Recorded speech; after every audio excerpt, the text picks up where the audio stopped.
अपंग वाटसरू असतो, लंगडत लंगडत एका गावातून दुसऱ्या गावामध्ये जायला निघतो, खूप दमलेला असतो, खूप ऊन लागलेलं असतं, गडद सावली दिसते, झाडाखाली जाऊन बसतो, थोडा विश्राम करावासा वाटतो. 10-15 मिनिटं डोळा लागतो, उठतो, जाणीव होते कडकडून भूक लागलीये, काय करू.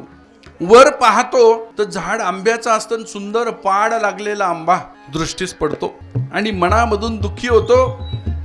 त्याला वाटलं मी तर अपंग आहे, आंबा जरी दृष्टीस पडत असला, इकडे पोटात जरी भूक लागलेली असली तरी तो आंबा मला प्राप्त होणं शक्य नाही. असं खिन्न मन होता क्षणी सुसाट्याचा वारा सुटावा.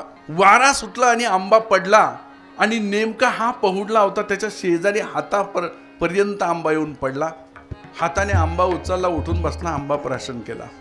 याला म्हणतात दैवयोग. तुमच्या आमच्या बाबतीत सुद्धा दैवयोगच आहे. सहजे ब्रह्मरसाचे पारणे केले अर्जुनाला गी नारायणे, तिची समय पाहुणे पातलो आम्ही.